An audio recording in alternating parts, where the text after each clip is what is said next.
Hello, this is Forrest from Forrest Fire Films. Unfortunately, Mason isn't with me today to do the commentary on this, even though he's a big help in this film.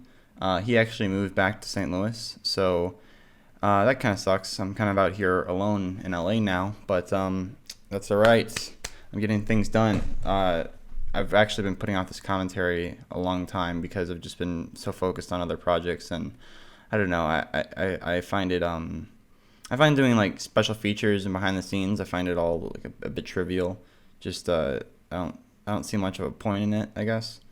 Uh, but I think a lot of people do enjoy them. So you know, here we go. Yeah, this this opening scene I kind of always had a problem with, and I think I still do. I felt the first way. Felt the same way about the first movie. It's like I feel like the opening scene has to be really strong in a movie, and Zombie Universe 1 and 2 just didn't really have that, but I couldn't really find another way to do it. So for those people who were able to get through the opening scenes on both movies, I think they liked the rest of it. And I didn't really get any complaints about the opening scenes on any of the comments or anything, but like that's just how I always felt. And if they got through like the kind of bad rough opening scene, then they were kind of in for a fun time for the rest of it, because I really think the movie picks up kind of at Alex Land, especially this movie, but as well as like the road trip and stuff in the first Zombie Universe movie.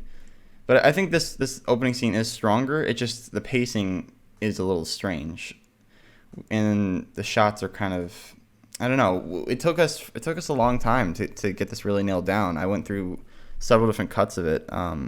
We shot for several days on this roof, and then we shot one big zombie day. We had like 100 people from St. Louis. We just had friends and friends of friends come, and we paid them like $40 each for the day. And we had makeup people just that we employed, and we had like buffet, like craft services, and it was a big kind of production. And so we had all that was all one day. So all the zombie stuff, all the zombie shots and all that are just from one day, and the rest of it's kind of cut in. Like even this scene when I hit Mason with the crowbar, that's like 2 different days. I just didn't like that one shot and threw in another, because I don't know, just still I still don't like this whole bit. Allie here is out a little bit out of focus. I don't know, it just doesn't really work for me.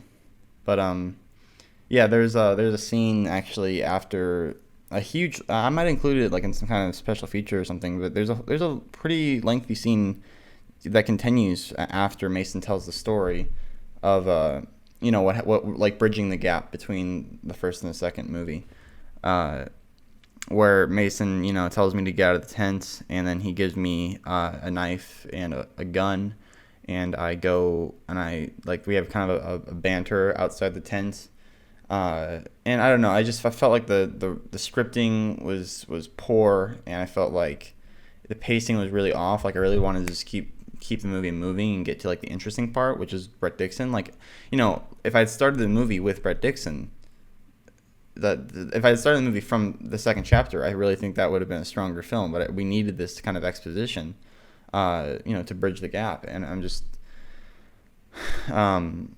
so I ended up cutting a lot of it down. And then right before I released this, I filmed this scene in my backyard with the same tent in LA, because just to give you kind of an idea, this movie was filmed half in St. Louis and half in LA. So everything at the Alex Land place was filmed in Los Angeles.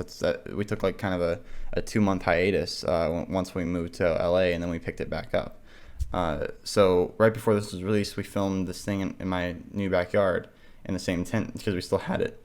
We set it up, and it was like me sleeping, or trying to sleep, and Mason and Allie sleeping together, and I was like watching them kind of, and it was raining, and I know that sounds kind of creepy, but like I wanted to establish that I was like feeling kind of left out, and there was a lot more of that in the script and kind of like what we shot, that I was feeling like like unwanted, or feeling like I needed somebody else too in my life, because Mason's kind of moved on since I was because like we were best friends, and then I was shot, and now he's been hanging out with Allie for a few months while I was in a coma, and I wanted to feel like I was kind of isolated. But that whole theme, it wasn't working. Like as I was cutting it together and really tightening it up, I didn't see it kind of coming across strong enough, but then also it was too strong in some points, so it was kind of unbalanced, and I I kind of dropped it and just it's a comedy movie. I mean, it's not only a comedy, because comedy's like, like there's 50-50, that's a really funny movie, but it's also really serious. But this isn't like that. It's a extremely like ridiculously goofy movie. So I don't know. I wanted to make it more grounded and a little more emotionally intense than the first one, because the first one was just kind of out of this world. Like, so this one's definitely a little more, serious and everything. But yeah, I just ended up kind of just taking a different direction. Yeah, I hate this scene too. I don't know. This whole bit is really confusing, because like there's like water on the ground, you can see, because it actually, like, the day we got all these zombies, it fucking rained. It was like the middle of summer, and just like, I'm like, we made this date that we made the date for the zombie day. We had a full Facebook page and everything. We made it like like a month in advance or something, I think. And it's just like, what are the odds that it would rain? And but so we actually shot all this stuff in the rain on the day, because we were like, oh shit. I think everything with the zombies, and then what our plan was that we were going to go back and shoot stuff with like a hose or something, like the stuff without the zombies, like all that stuff. Any shot basically that doesn't have a zombie in it, it was shot on a different day. So that was our plan, but it cleared up, and we like at the end of the day, and I think a few people stayed later than usual, than they were expected to. So we were able to get some scenes cut in where it wasn't raining, and that's kind of why I added some sound effects of like a storm, like right at the end of chapter 1, just because like I wanted to, like, I don't know, subconsciously bridge the gap between why is it wet outside. I don't know. Yeah, but ultimately I think the movie really picks up right about here, because like this is the first scene I feel like we really nailed. I really like this scene. It kind of just works, and you got a new element kind of thrown in, and yeah.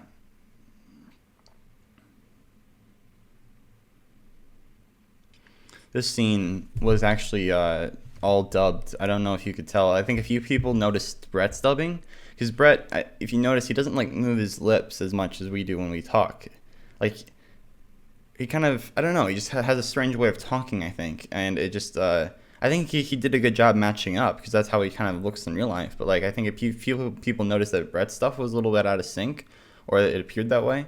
But really, like, all of our stuff pretty much on the roof was dubbed, and a lot of the stuff in the tent was dubbed, and that took a lot of time and effort, like, just in post, because we actually had to fly back to St. Louis and get some of our friends to do some dubbing at one point. And yeah, so that kind of added another expense to the movie. This whole movie is pretty expensive. I mean, it wasn't like a shoestring budget, but it wasn't like, ridiculous either. I mean, I think it was I haven't added it all up. I'm actually doing my taxes on Sunday, or I mean on Monday. I'm gonna be getting everything together. I already have most of it together, and I'm gonna get it all kind of in a pile and go to my tax lady and get it all done. So once that's sorted out, I think I'll know. But I think this movie costs around $25,000 to $30,000, which I just financed myself. Not a particularly wise business decision, but I wanted to do something that was creative, something that I wanted to do. Like, I wanted to push myself in the live action realm, and because it's my goal kind of in life to just like make movies for a living, and I don't want to just do. I mean, I'm doing that now, but I want to do that for the rest of my life. Like that's my future as far as I see it now, and I want to kind of push myself into different areas. And I actually, like, a lot of people told me I shouldn't do it. Like, a lot of people, especially my fan base, was like, why do you want to make these shitty zombie movies? And I think a lot of people do like the Zombie Universe 1, the first one. I got a lot of positive feedback, mostly positive feedback on that, but a few comments, a few messages, very heated.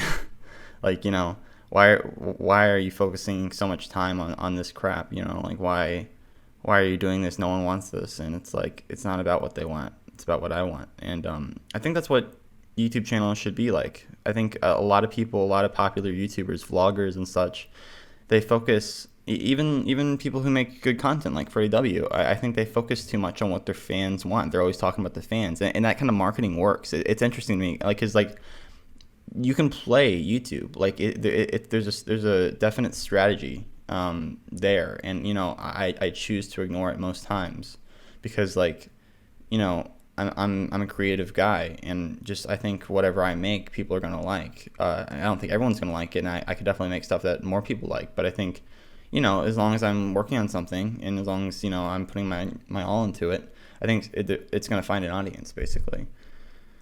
I'm also at that point. I'm kind of lucky in this way too because of the Duck Song. I can kind of like stay financially on top, and still my channel can still thrive, and I can still kind of be creative and do things like this that don't particularly get a lot of views or make a lot of money, because I probably only made like a few $100s on this video, just from the ad revenue. But the Duck Song, I make like lots more. I really make a lot on that, just those 3 videos. I mean, granted, a lot of that goes to taxes, and I put a lot back in my videos, but I'm glad that that's there to kind of help me be creative and finance pictures like this, because I hope to do more stuff like this in the future. I mean, not like Zombie Universe, but more live action, because like actually this is something I want to touch on, because a lot of people have been asking me if I'm going to be making a Zombie Universe 3. And I find that really flattering, because I think that when the first Zombie Universe came out, I think a lot of people liked it. It got a pretty good response, but I didn't notice so many people asking if there's going to be a 2. And when someone wants something, like if they're going to be like, when's Zombie Universe 3 coming out? We want Zombie Universe 3. That's extremely flattering, because that's better than LOL or I like that. That's like yearning for something more, and I think that's really cool. But I don't think it's in the really an option for me, because like there's not really a story to go on from this. Like, I mean, there could always be something, because like this one didn't need to happen. I'm not gonna be like Christopher Nolan, be like, I'm only gonna make a movie if there's a story behind it, because I think you should for certain movies, but like I think this could obviously go on forever. But I think that like it's kind of played out. There's the first one and the second one, and the third one, it could be whatever, but it's like I'd rather just do something else with my friends and have it be like like a different like genre, like a sci-fi kind of like alien movie, say, or something along those lines, or like a western, like something that would be different but the same.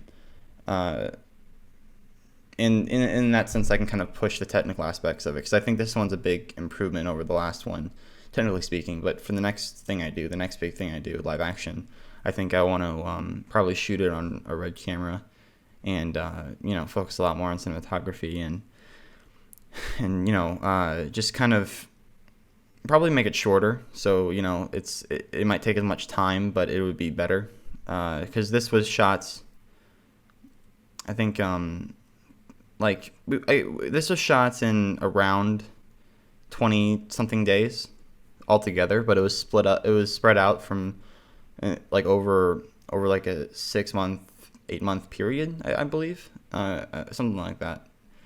And it's an hour long movie. It's actually 55 minutes. I did that on purpose, because it's not technically a movie unless it's an hour long. So it's 55 minutes, because I don't want this to be like regarded as my first feature. I mean, I know that sounds stupid, but like I'm still experimenting. Like I don't feel like I have enough like experience to really make a solid feature film yet. But I want to get there, so I think I want to keep pushing myself, and the next picture will be a lot better, I think. Hopefully, that's my goal anyway. And I want to continue focusing on the Lego animation. That's kind of, and the other kinds of animation that I do, because that's kind of the central backing on my channel. And I still really do enjoy doing Lego stuff. I can understand how like some people will get tired of it. Like, for example, Knox, Robert Benfer, he does this popular Clay World series. Some of you may have seen it, and he recently said he's not going to make it anymore, which came kind of as a surprise to me, because it's such a successful series, and I can get why you're not really enthused about it anymore. But for me, it's like with animation, there's always something more you can do, and I just, and it's also commercially, it works. Like it pays the bills, because Lego Batman does really well, and a lot of, and I want to be creative with it, but also I want to have like some kind of business sense behind what I'm doing. I don't want to just do things like randomly like this all the time.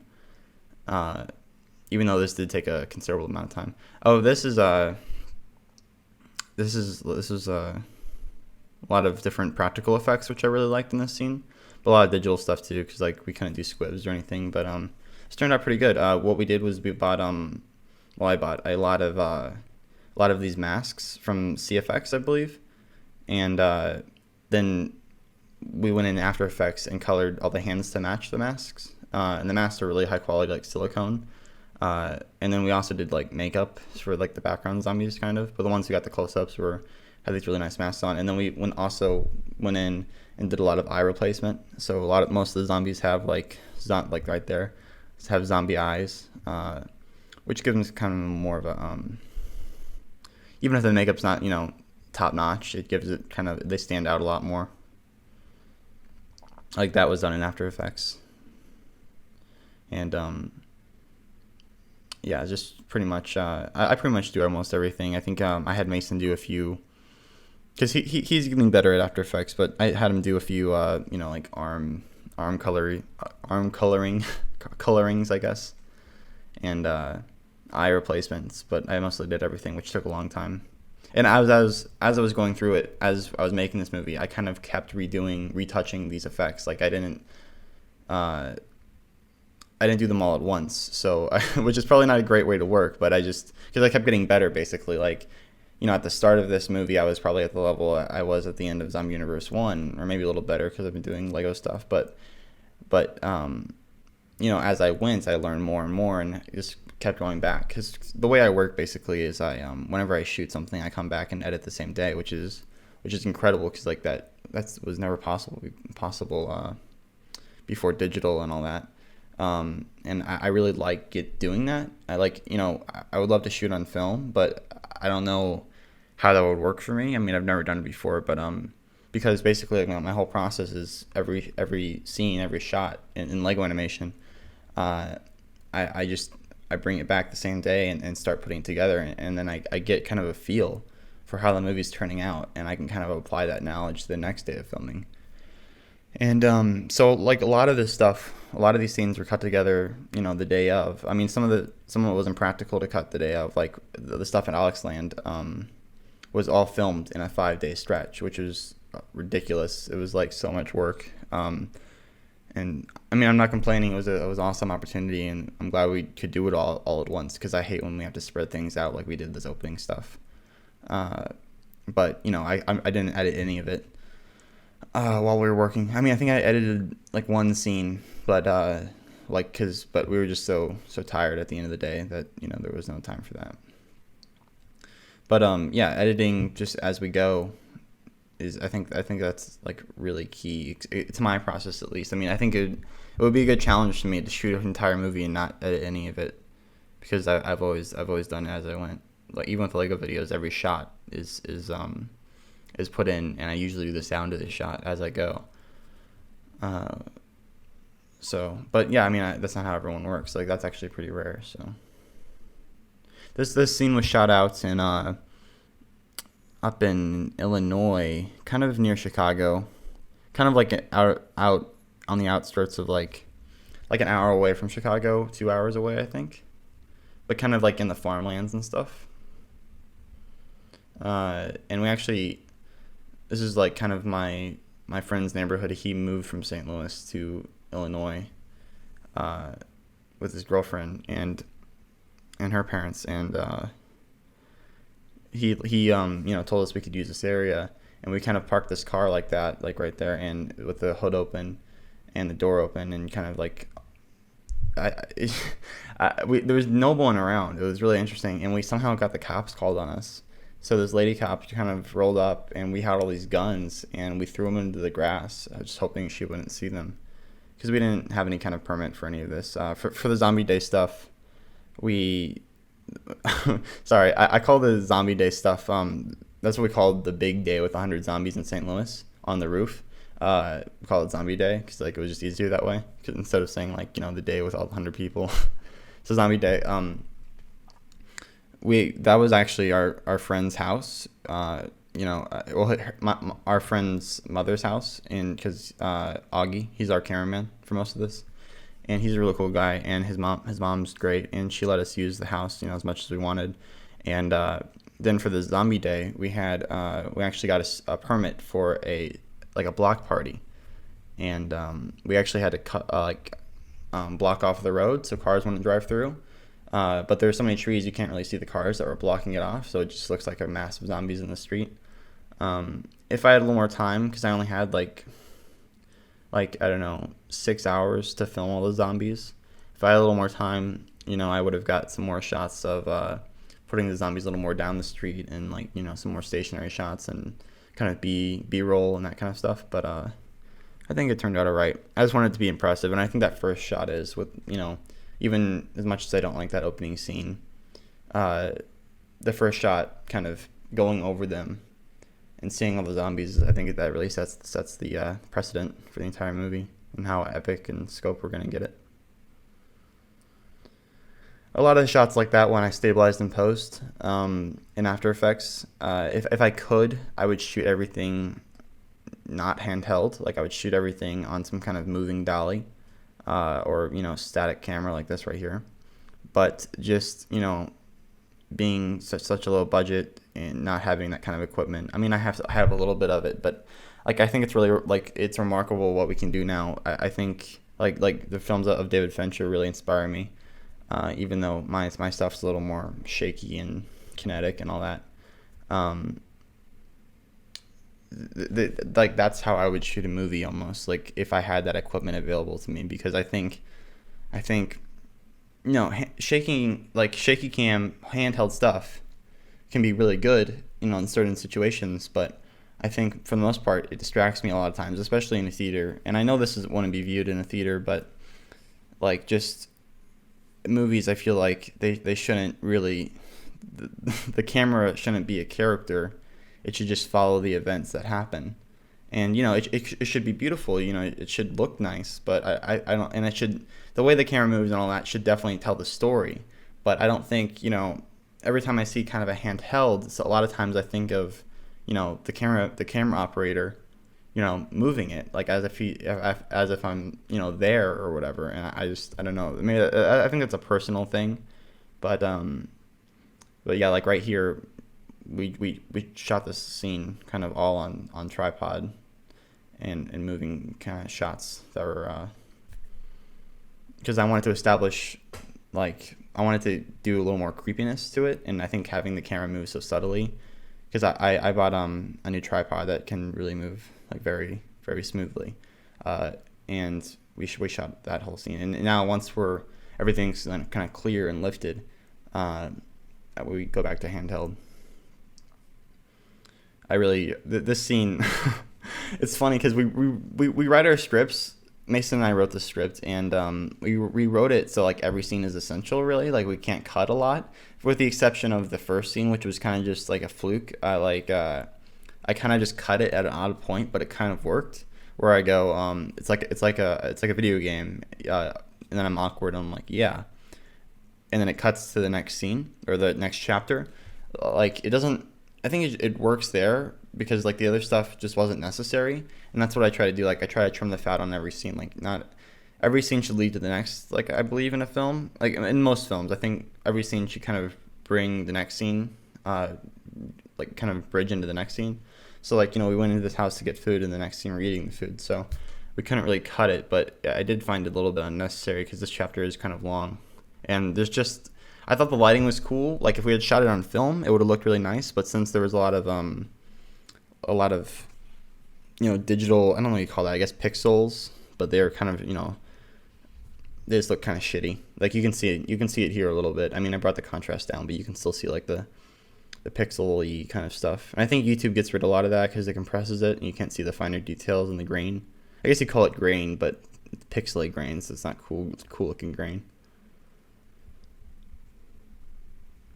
This scene wasn't lit. This scene was lit entirely by the fire. We used a lot of natural lighting in the movie, because we didn't have a cinematographer. Like I was the one doing the cinematography for most of it, and it was just the fire because we didn't have any kind of power out here. We shot near this creek, and we had to fucking carry all our equipment and shit down this like long trail. I think we shot this like some kind of camping area. I can't remember. I think it might have been land that Mason's family owned or owns. We shot in and around St. Louis for most of this, and then a little bit in Illinois, like I said. But then the rest of it's in one building, the old Maker Studios in LA. I'll talk about that once we get there. This is our friend Jacob playing the zombie. He's wearing one of these cheap masks, but it looks pretty creepy, but it's actually like really bad looking. But since it's in the dark, you can't really see it. We lit this scene. I forgot about the lights. In this shot, we used cell phone lights, not to the left there. The four of us had iPhones. I forgot how many people are on the crew, but we managed to get 4 iPhones and stick them in the gravel and the sand. And it looks pretty obvious that it's like coming from a light, but it kind of looks like moonlight. It could pass as moonlight potentially, and that's what we needed to illuminate the zombie.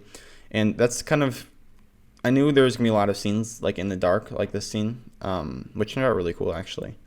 I like the lighting in here. We found all these like little nooks and crannies where we could kind of like my eyes could peek out. Anyway, I was talking about the camera we chose to shoot this with. We shot this with a FS100, a Sony FS100, and I picked this camera because it had really good light sensitivity, so we could shoot a lot of scenes in the dark, and it would come out looking all right. So I think that scene back in the cabin was really just my fault because I'm still learning about cameras, and especially during that scene, I was still didn't know a whole lot about them. So I think I brought up the aperture too much and then brought the gain down or something. I don't know how it works exactly. I'm bad at that kind of stuff, really. But I'm getting a handle of it, but I made it more grainy than it had to be, basically, just by kind of screwing up. But that's all right. I like learning by experience. I mean, I read a lot about this stuff, but I feel like just to kind of figure it out, you have to do tests and kind of shoot the scene and see how it works. So, I mean, we did plenty of tests before we started actually shooting, but, there's still some kind of quirks that we hadn't worked out altogether. I like the scene because, like, it kind of breaks the fourth wall almost. Like, it starts out, at least not this particular scene, but back when I'm searching through the woods. Because in movies, when they're in wooded areas at night and stuff, it's always, like, lit, and you're wondering where the light's coming from. And I guess it's supposedly supposed to be coming from the moon, but there's so much light in movies, it always bothers me. So, like, I kind of like playing with that idea that, you're supposed to accept that that this light is just natural, and then the camera pans around and it's actually coming from a headlight, and that kind of makes you do like a double take, and you're like, oh, okay. Like that really stood out to me in Django Unchained. Like, I really like Django Unchained, but like in the opening scene, there's so much light, and I know a lot of it's coming from the lanterns, but a lot of it's not, and you're like, where is that coming from? It's obviously coming from like a big overhead light or something, but you can't really, you have to make it look good. So there's kind of that trade-off, I guess. So now we're in LA. We shot all this completely out of sequence just to accommodate the actors and, timing and the zombies and all that kind of stuff. So this is something we shot later. But this is these are either friends of ours in LA. Like, that's the other guy is Glasgow, the guy not talking on the radio, and these are 2 actors that we found who were good.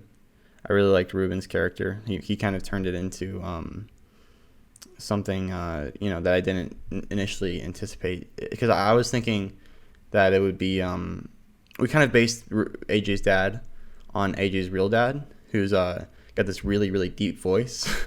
and he's really a character. But like Ron Astar, that's his name, the actor's name. He played it kind of with like a more high pitched voice. I mean, that's just kind of his natural voice, and I just wasn't really expecting that. But he had the look down, and I just liked how he did it, and it turned out. And he's like one of the favorite characters. Like I see in comments all the time. People love AJ and Ruben and their kind of exchanges. This is another example of a shot that was stabilized in post that turned out really kind of nice and smooth, like a David Fincher shot almost. Yeah, but this is Glasgow. He actually runs the animation studio kind of in Maker Studios, which is Animonster.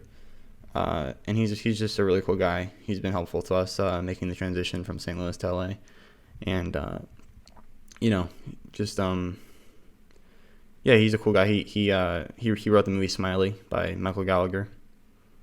I don't know if you've heard of that, but Michael Gallagher told his sketch, made a movie called Smiley, and he wrote that. So, yeah, this is our friend Alex, who we flew in from St. Louis. Most of the actors we flew in from in Alexland. We flew in from St. Louis. They were just our friends, and they stayed at my house. While we were filming, and it was like they were there for 2 weeks, and it was like a big kind of party.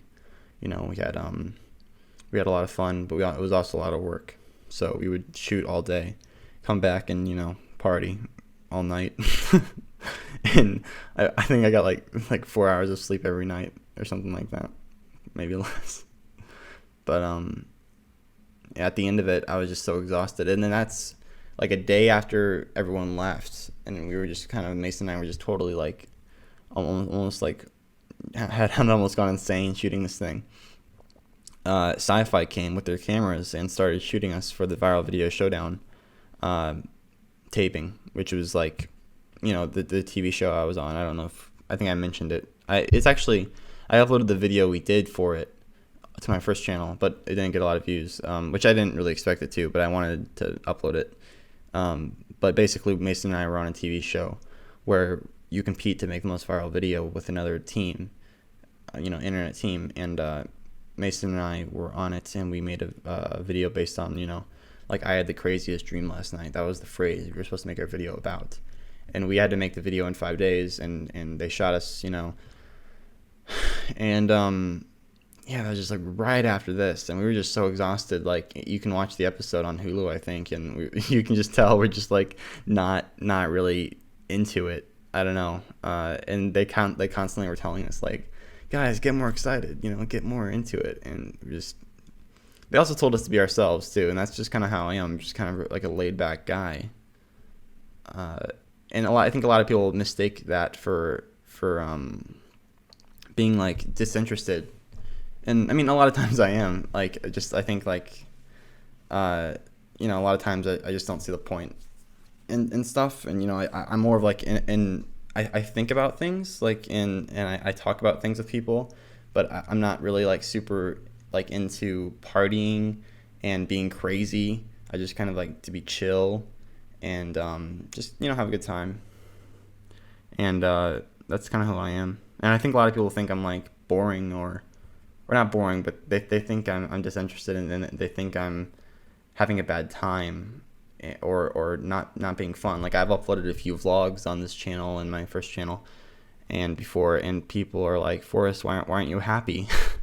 And like, you can hear my voice right now and you might not think I'm happy, but really, truth is, I just have like a monotone voice, kind of like, that's how I talk. And and I don't think life's about being happy all the time. I think like happiness is kind of a lie. Like, you watch all these YouTubers, these vloggers who scream at you and shout at you, and like Shane Dawson, Mr. Guitar Man, and they're always like clapping their hands and being goofy and crazy, and it's just like, oh my God, can we just like chill out for 5 seconds? Because like that's not what life is. I mean, at least in my experience, like that's not how I live my life, and that's not how my friends are. We're just chill people, I think. But everyone's different, so I'm not blaming anyone. I think it's that's just how I feel. This is Toby Dale. He makes his own videos on youtube.com/directortoby. He makes really great videos. I just guest starred like in a voice role I played God in his latest animation, and he's just really talented. He's actually from England, and we flew him out. He was the most expensive plane ticket, but Maker Studios actually covered it. But it was totally worth it. We spent a lot on airfare, but it was worth it because we got a lot of good performances, I think, from a lot of the side characters. Oh yeah, I was gonna talk about this. Maker Studios, we collaborated with them on the second half of this that we shot in LA. Everything in St. Louis I just did myself, but all the stuff in this location was aided by Maker. So we had production designers, we had makeup people, we had a producer, Neely, she was great, and we had like legit actors and zombie extras and stunt people. And it was a big production. I mean, I don't know. It was really interesting to me because I think I handled it all right. I mean, it was my first big production, but it was just kind of intimidating a little bit. But I mean, like really at the end of the day, I was just like really kind of forceful with what I wanted and kind of had to communicate with everyone on set like what my vision was. And I don't know if I did that effectively. But I think the movie turned out the way I wanted it to, at least most of it. So, hold on a second. I had to restart the audio track, and hopefully I'm not too out of sync. Okay, Marcus is dancing right now, so that'll help me sync this back up. Okay, cool. I think I was talking about the actors and just... no, I was talking about communicating my vision, I guess, to the people. And I think the movie turned out... I wanted it to just be like a fun YouTube video, basically. So I think I accomplished that. And I think mostly we had a pretty good attitude on set. Like I know like a lot of movies have a really kind of intense attitude on set, and I think we were generally pretty chill. So it turned out pretty good. We had a lot of fun characters and stuff like Sam Macaroni. He has his own YouTube channel, youtube.com/Sam Macaroni, I believe. And he was great fun. He's the guy in the leather jacket, and he was a lot of fun to work with. We have a lot of outtakes from him that I might include in special features. A behind the scenes kind of special thing I might do. I don't know. We'll see. But again, I'm kind of preoccupied with my actual videos. This is actually the first thing we shot out of the whole LA bits, and I was kind of nervous, like acting alongside an actual actress because she's been in some stuff. Her name is Sydney Tenenbaum, I believe, and yeah. But I think it turned out all right because it's such a goofy movie. I don't think the acting's really important as long as you like the characters, I think. And Alex did a great job. Like I love Alex's character. A lot of this was lit by Arthur Hung, who works at Maker as one of the grips, as one of the not grips, gaffers. And he just I told him kind of what I wanted a little bit, but he kind of just threw out a bunch of ideas, and we kind of worked together just to light scenes. So he's credited as cinematographer too, because he really helped out a lot. He was cool. This scene I think looks pretty nice. We had a light back there behind that little I don't know, it's a weird bathroom because there's like a toilet, but there's like kind of a hiding like little screen, I guess, to hide you using the toilet. But like why would there be? Because it's only like a one toilet bathroom. And there's also like, I don't know, it's like this is a weird building.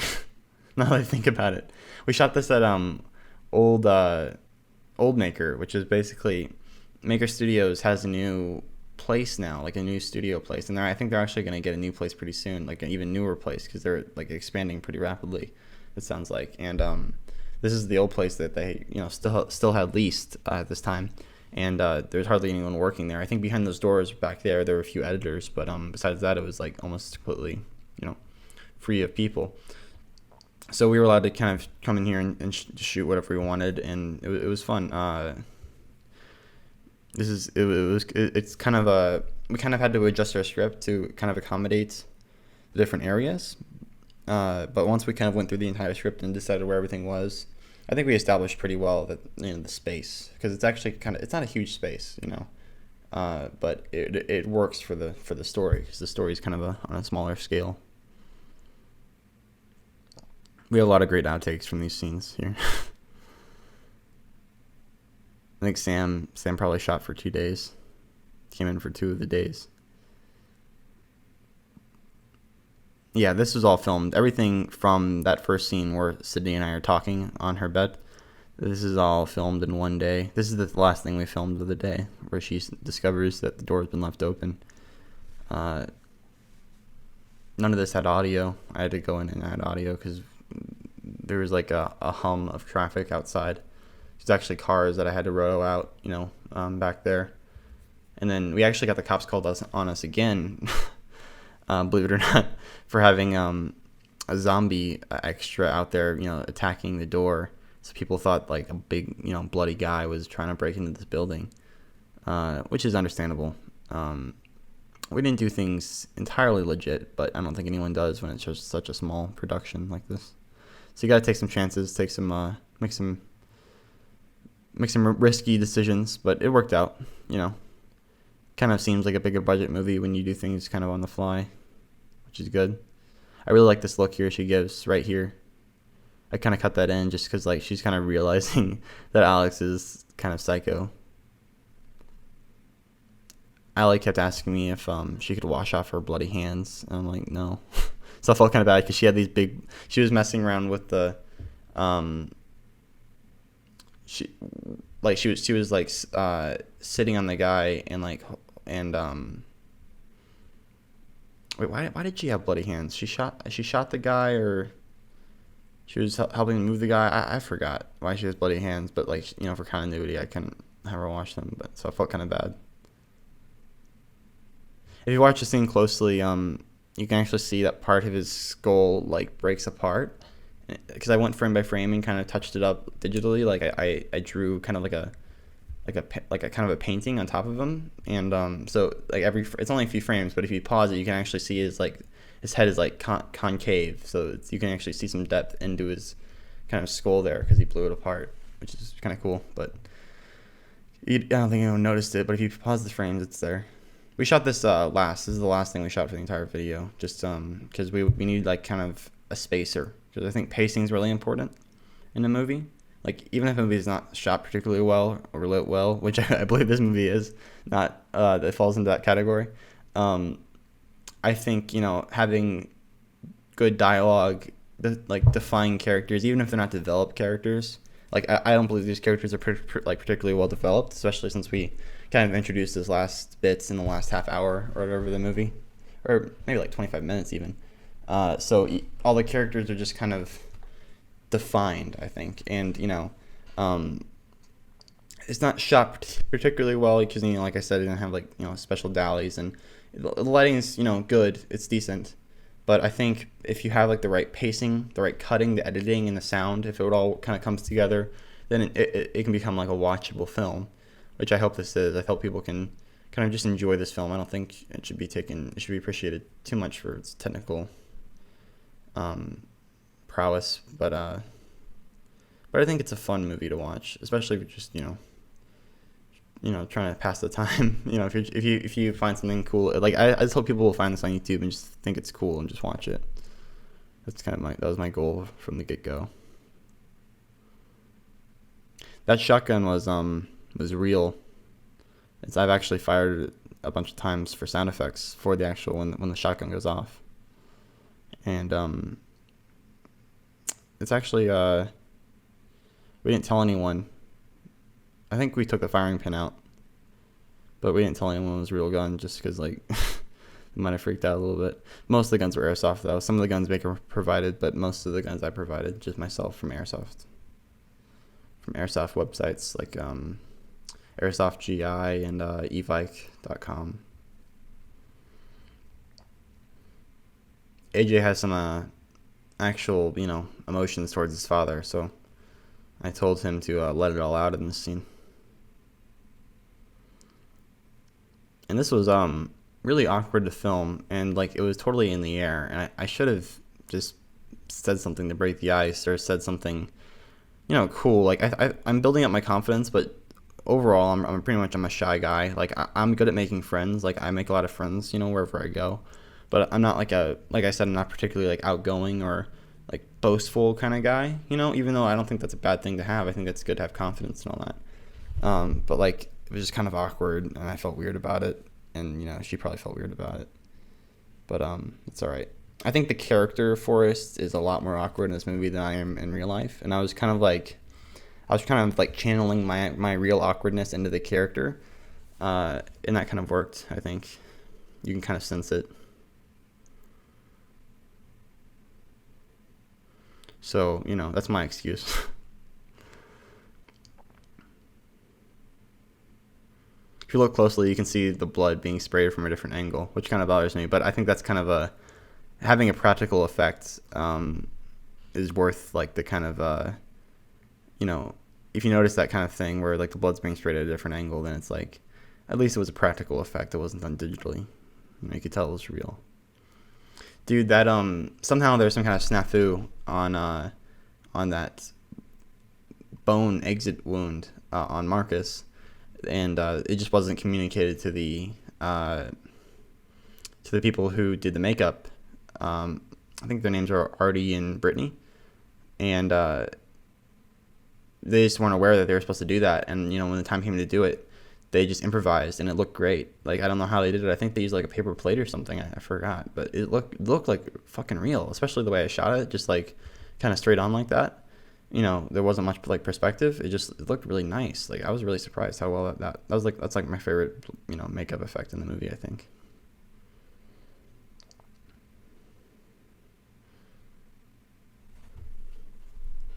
A lot of times if you want to get like a good hit in, you want to get as close as possible, when you're fake punching someone, like you want to get as close as possible to the actor as you can, like as close as they feel comfortable with. Like for me, I just told Alex, if you hit me, that's fine, because I want it to look as real as possible. But every actor has their kind of their thresholds for how comfortable they are. But a good way to kind of get a good hit too is to clip the frame where it actually looks like it connects, because then it really looks like they kind of went through the thing they're punching instead of hitting it, and then that gives it kind of a jolt and kind of a shake in the camera as well. But you can't do it too much or it looks cheap. Like you can't cut too many frames, but generally I would cut one, maybe two.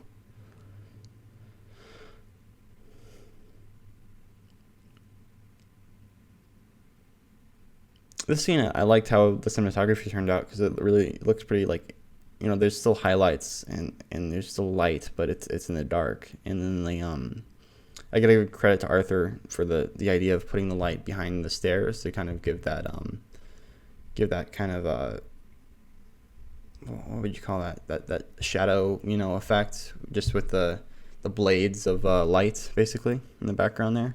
Kind of silhouettes the characters a little bit, and it looks nice.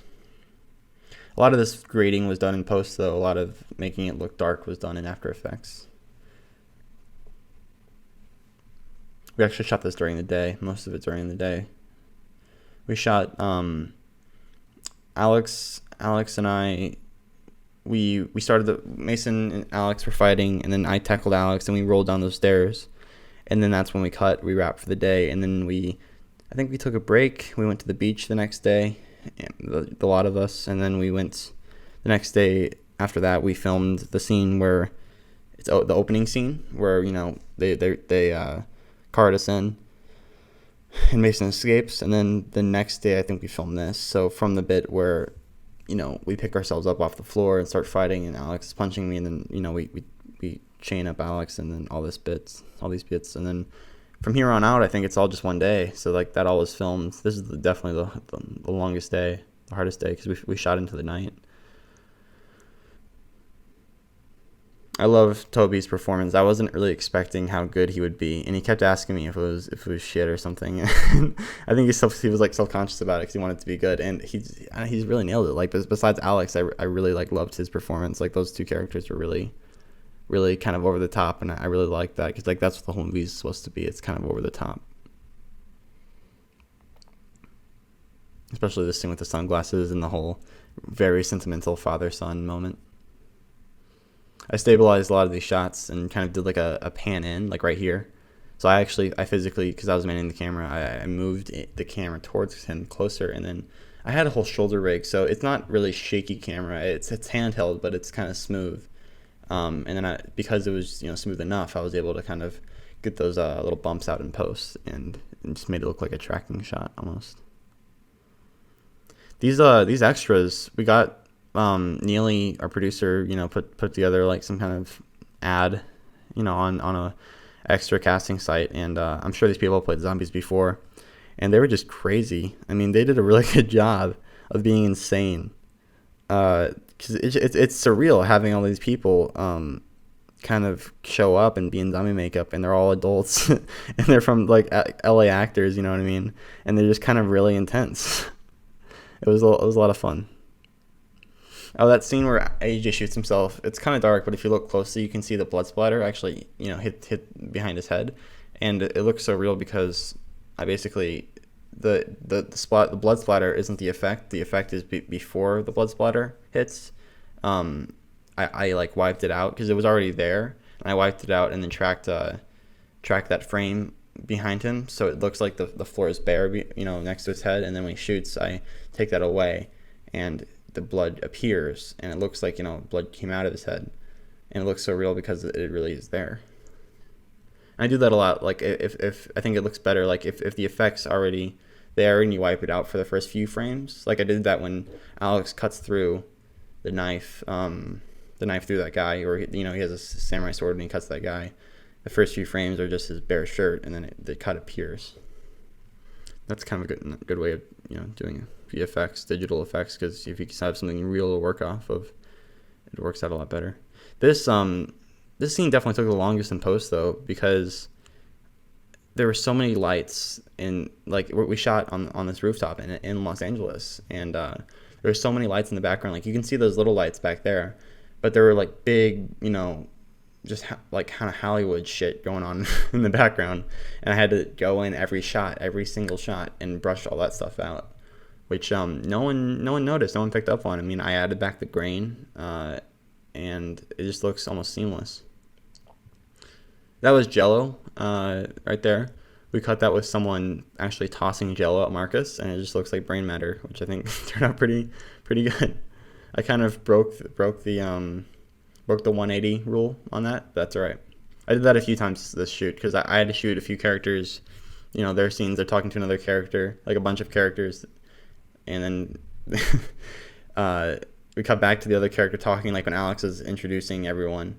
And we shot everything with Alex first, and then everything with them later. And because I'm kind of an amateur, I just kind of totally spaced the 180 rule, 180 line. If you don't know what that is, I'd just look it up because I don't have a lot more time to explain it. But and it's not a big deal, but kind of bothers me still. Next movie will be better. I love this scene just because slow motion's badass. I love slow motion. That's our stunt guy. That's our $3,000 stunt right there. I was like, we could do this digitally, but I want to do it for real because that just sounds like a lot of fun. I think it gave a lot of people like this is the last day, and it gave people, something to like look forward to. Like, oh, there's gonna be a stunt later. That's gonna be badass, and it was. The guy Jesse LaFleur, I think his name is. He did it like 4 times, and we used Action Factory, and it was a lot of fun. If I do a behind the scenes video, I'll include that stuff because I used 3 shots of it because I don't want to waste that $3,000. Like there's one hand where if it was like a dramatic movie, say, and the scene wasn't like necessary to the story, I probably only use like 1 shot. But because it's such a ridiculous movie, it's such a blatant kind of action movie film, I just wanted to cut it like an 80s film where it's like you see it 3 times. I didn't cut it ridiculous. Like I could have went a lot more corny with it, but yeah, you do see it a few times before it, actually hits pavement.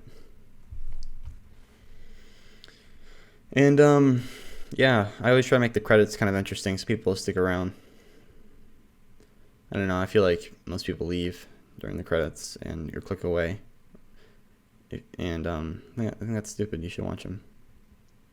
Just, because it's really about the music. Like if there's no music going on, if it's just like white on black, lettering, then I don't understand. But like, I think it really like seals the movie up, really ties it up in a nice bow.